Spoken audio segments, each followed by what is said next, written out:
Hi there, this is John Wilkinson again from History Made Easier, with a presentation that begins with two warnings. The first thing to say is that this is one of those presentations of mine that really need you to pause the video, look at what I'm talking about, and think about what I'm saying. Secondly, if you watch these things on your phone, I wouldn't for this one. Watch it on your laptop. I'm sure your eyes are in better condition than mine, but you will need a bigger screen than your phone will give you. Now I'm going to try and show the way in which you should approach those questions that asks you to compare two sources, be they cartoons or texts. And I'm going to use text because I think they're a little more challenging. As I put on this slide, there are two types of questions you may be asked. How similar are two sources, or how different are they? Or how far do two sources agree? Or how far do two sources disagree? In essence, they're the same questions being asked in each set. They just take opposite perspectives. Well, make sure you take both perspectives. If they ask how similar are they, show that, but show the differences too. How far do they agree? Show where they disagree too, and then reach your conclusion. In other words, make sure you answer the question, as you would in a question C on paper 1. The next two slides show you things to think about. I'm not going to read through the slides. You can do that. I'll highlight 3 things though. Until you get to the last question, your source questions always carry 7 or 8 marks, when there is usually enough material to get you 20 marks. So don't get carried away. But make sure you get the big point across, with support from the sources, as well as 2 or at the most 3 other points. And don't answer other questions. You are not being asked why they are supportive or why they might be critical. The other thing is that I would really urge you to use the language in the question. Use the words similar or different, agree or disagree.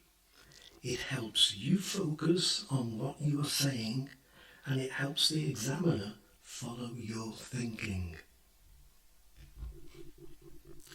In this slide, I simply show the 2 sources.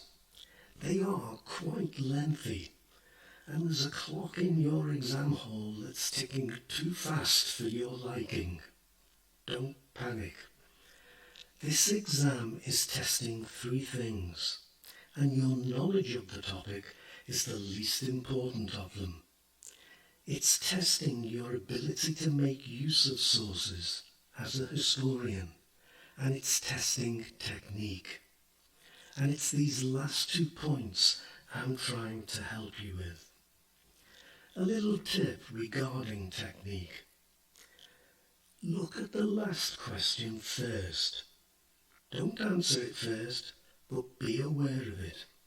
And as you read through the sources for the rest of the questions, and you might keep going back to that last question, if you spot something linked to it, make a mental note or a physical note on the source.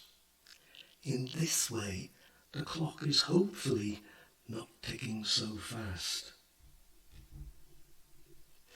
Now we come to reading the texts.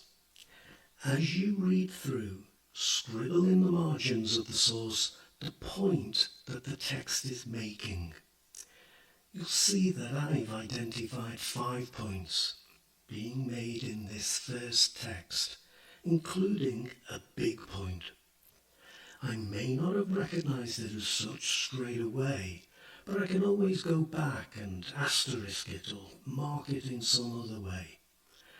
I've also highlighted part of a sentence I might want to use in my answer. And before I move on, note that I've already found more things that I need to use to get full marks. So of course, now I read the second source, and I'm looking for three things. A similar point to those made in the first source, and whether this source agrees with the first source or not, and whether this second source makes a different point. I've left myself in the position where I can write a structured, thoughtful and balanced answer with a conclusion that is supported by what I put in my answer. And in this slide and the slides that follow, you'll see what a strong answer I can write. Note that I begin with the big point, and then I only need make use of two of the other points, and a conclusion to wrap up full marks. If I'm nervous about securing those full marks, I could add the point of a new world order, or not, to my big point. I'm making good points with balance, and I can use the sources to good effect. My conclusion, by the way, would be just a single sentence. Another point that I actually use. And a point that is only made in the second source. And so, there we are. We can now move on to the next question. We have been efficient in keeping the time down, in the way we've approached the question. We can be confident of full marks. And hey, if we slipped up somewhere and only get 6 out of 7, we're still on for an A star. So who cares? Remember, paper 2 is your friend. Thanks for listening. Cheers.